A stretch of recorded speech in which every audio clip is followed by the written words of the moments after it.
Welcome to This Explainer. Today, we're unpacking one of the most widely discussed and frankly fascinating political trajectories in modern history. I want you to imagine a young boy just helping his father sell tea near a local railway station.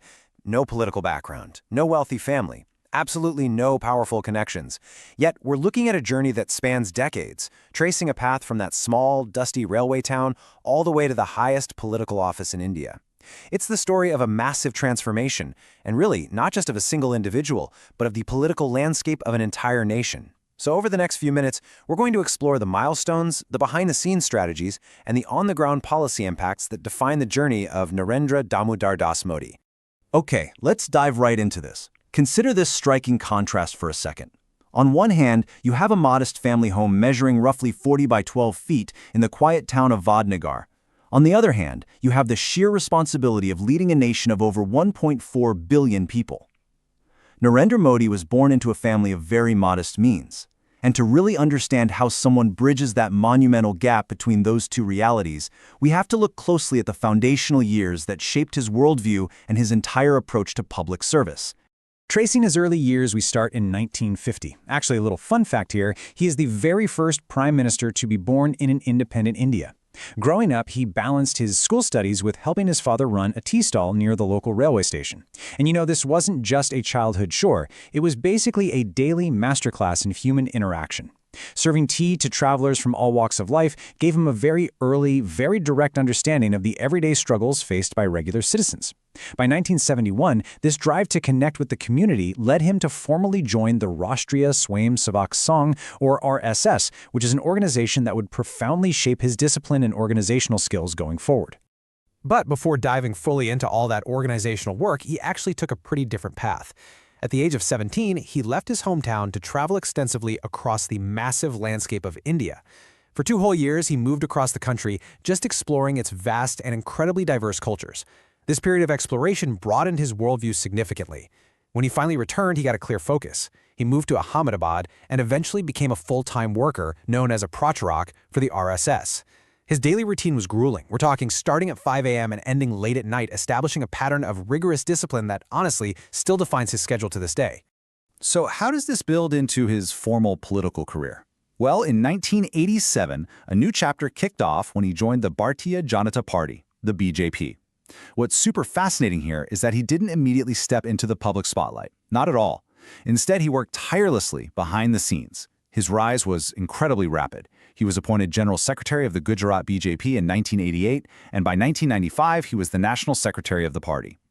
Colleagues quickly recognized his highly efficient planning, his strategic mindset, and his knack for managing complex grassroots campaigns. He was the quintessential organization man, quietly building the foundational networks the party desperately needed. Then came a massive turning point. The year 2001.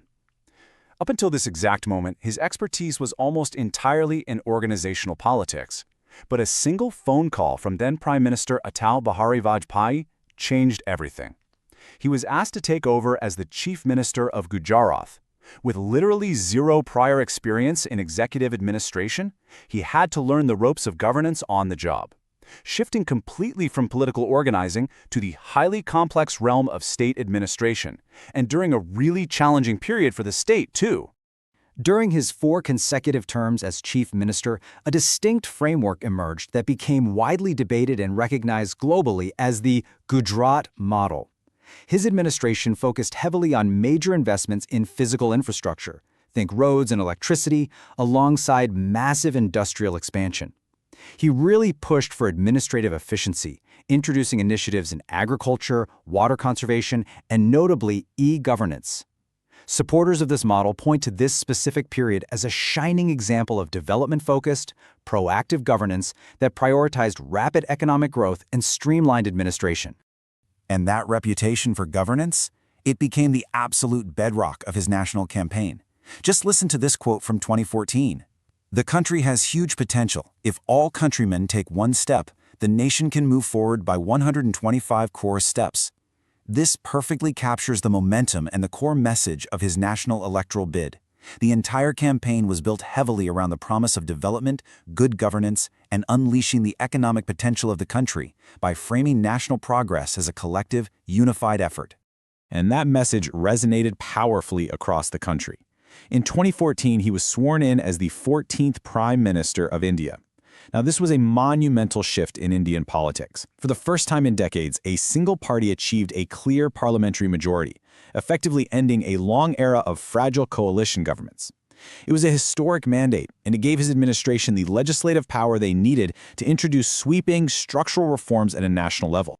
Once in office, the government rolled out an incredibly ambitious slate of flagship programs. We're talking initiatives like the Swachh Bharat mission, aimed at nationwide sanitation, Digital India, and Make in India, which focused on technological infrastructure and domestic manufacturing, the Jan Dhan Yojana, targeting massive financial inclusion, and the Jal Jeevan mission, aimed at providing drinking water to rural homes.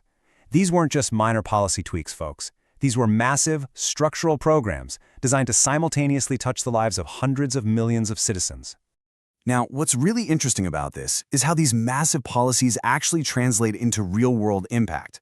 To truly understand the scale of these initiatives, we have to look past the headlines. Let's focus on Ayushman Bharat for a second. Launched in 2018, it is literally the world's largest health insurance scheme.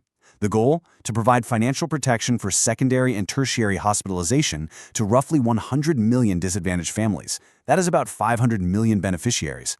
But how does a policy of this astronomical scale actually perform on the ground in rural India? Well, to answer that, we can look at a specific academic evaluation conducted by researchers at PDU. They focused their study in rural Madhya Pradesh. By looking closely at villages in districts like Narsinghpur and Sihor, researchers wanted to evaluate the actual impact of the Ayushman Bharat scheme on universal health coverage. This gives us a localized, highly evidence-based snapshot of how national governance translates to village-level reality. Grounding this in the hard data, the numbers from this one state are honestly staggering. As of September 2023, in Madhya Pradesh alone, over 3.7 crore Ayushman cards were issued. And look at the infrastructure integration. 432 private hospitals and 494 government hospitals were impaneled into the scheme. Most importantly, the data shows over 3.1 million treatments were provided. This demonstrates a massive mobilization of both public and private healthcare resources to serve the economically vulnerable. But, a massive program is never without its friction, and it's crucial to understand the balanced reality of these findings. The study concluded that the scheme made significant, undeniable progress in enhancing healthcare access and critically decreasing out-of-pocket costs for marginalized sections of society. However, it also neutrally highlighted ongoing administrative challenges. Issues like identifying the right beneficiaries, bridging awareness gaps, especially concerning health and wellness centers, and delays in the enrollment process remain hurdles that require continued policy attention. So it's a very clear picture of massive scale combined with the inevitable friction of on-the-ground implementation. And this brilliantly illustrates a much broader theme of this administration, leveraging systems and technology at scale. Beyond healthcare, digital transformation has been a defining pillar. The government heavily pushed for online infrastructure, expanding internet connectivity and entirely transforming the economy through the Unified Payments Interface, or UPI. Today, India is a global leader in digital payment transactions. Coupled with active efforts to promote digital literacy and encourage startup ecosystems, this represents a very deliberate shift toward a modern, technology-driven economy. Now, parallel to all these technological shifts is a very distinct leadership and communication style. Narendra Modi is known for a highly disciplined routine and an intense focus on execution. But perhaps his most unique tool is direct citizen engagement.